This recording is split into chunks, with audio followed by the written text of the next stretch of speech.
Paperback writer.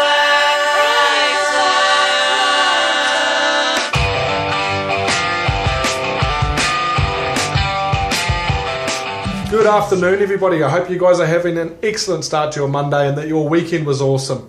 Okay, so it's been a very busy start to the day today, mainly because we're preparing for Authors' Day. But I'm also going to Melbourne on Wednesday for the book launch of Cooking for Kids by Dads. That's going to be awesome. Can't wait to get down there and see both Mick and Cindy Rockstein from Cindy Rockstein Publishing. What else are we doing? We're also doing the final check of the 96.5 books, which includes Ness's Mums in the Mix, Keep It Simple. That's just been approved and gone to print about 10 minutes ago. As has Diary of a Daggy Dad by Robbie. That's also just been approved as well. We've got some final changes to make for Liam's book, First Time Father, and that'll be in print either this afternoon or tomorrow morning. Now, officially, these guys are launching their books next week on air, but if you twist their arm on Saturday, on Authors' Day, they might be able to get you a copy. On top of all of that, we've also got 14 books that have currently just been approved for printing. This is the learning kit, and the authors are heading over to the US on Wednesday, and they'll be taking copies of their books to promote over there.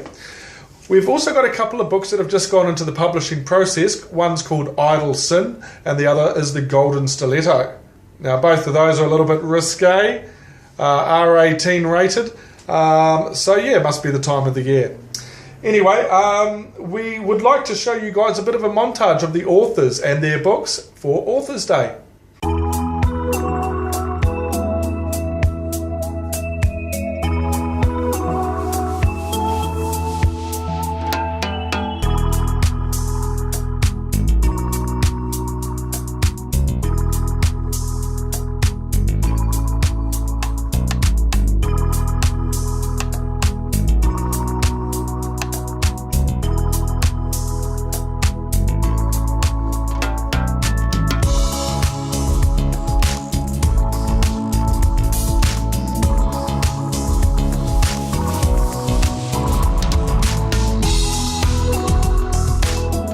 I hope you guys are all looking forward to meeting the authors on Authors' Day and also getting a copy of their books. It'll be fantastic. It'll be a fantastic day.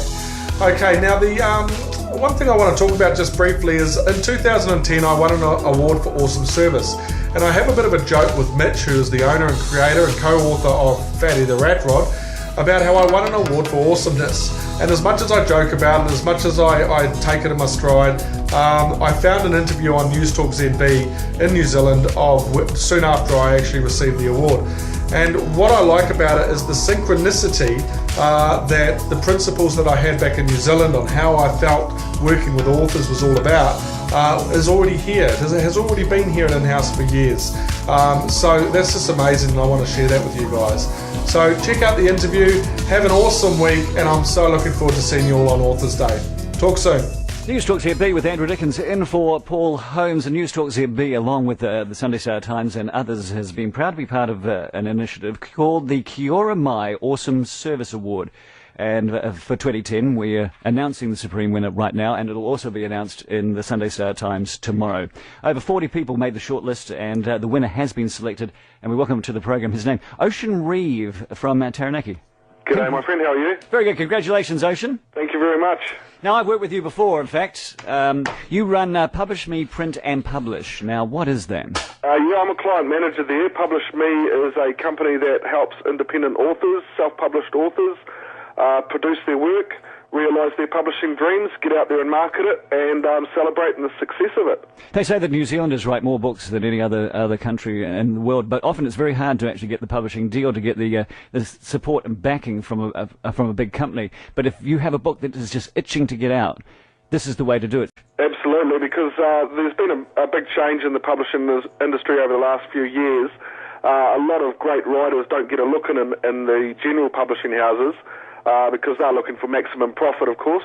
And so we get to see some of this work, and we do commend all the authors that follow through with this goal and dream to get published, and they do very, very well for themselves. Now, I've worked with you before because as part of a radio program, we met a woman who was dying of cancer, and she had written a book, and it was her great wish to have this book published. That's and right, so, Sally Cornwall, not a game. Yeah, exactly, yes. Sally, who has since passed away, sadly. But you published it, and that is a legacy that has been left behind for her children, and it's a good book as well, I have to say. That's right, and there's a lot of authors that come to us with like tragedy to triumph stories, personal heartaches, and they publish these books to, and sort of like healing themselves, plus to share the word about, what they've gone through and how they got out of it.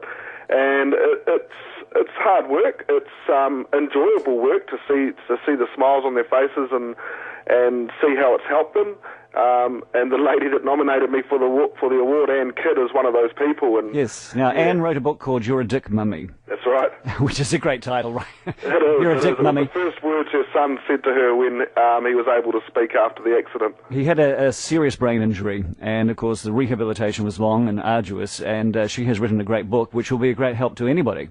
Yeah, correct. When she came to us, she had basically gone through a 10-year period of trying to rebuild her family's life and help Jamie with his recovery. She had a lot of battles with some departments and trying to get some assistance.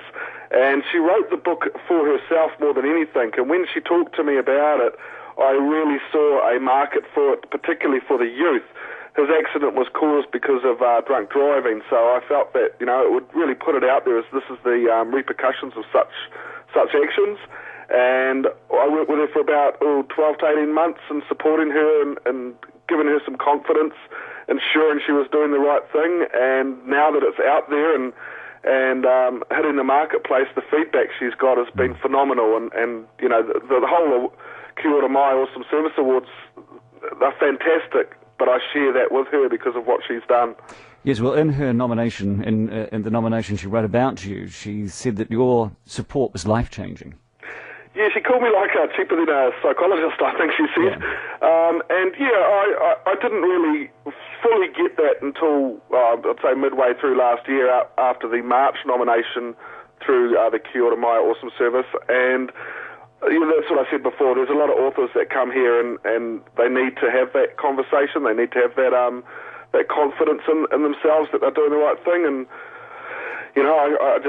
that's my job. It's what I do. Yeah. Well, you do good work. You do good work, and you could just do the job, but you didn't. You spent 12 to 18 months helping Anne relieve the demons that she wanted to write about, and the positive things as well. And as I said earlier, you helped with Sally, and I know that you made her day, and you were a very, very deserving winner of the Kia Ora Mai Awesome Service Award 2010. You probably won't say it yourself, mate, but you go the extra mile for everybody, and that is why you won the award. Congratulations. Thank you very much. I do want to put some thanks out to the team at Kia Ora Mai Awesome Service for having these awards. I think that in this day and age, it's very important that it's not just the best product or the ease of the product or the cheapest product. It actually comes down to how that product is sold to a customer, and how we spend our dollar now is very important. So to have an award that acknowledges great service really shows the Kiwi attitude and how we present ourselves to each other, whether we're friends, family, or complete strangers.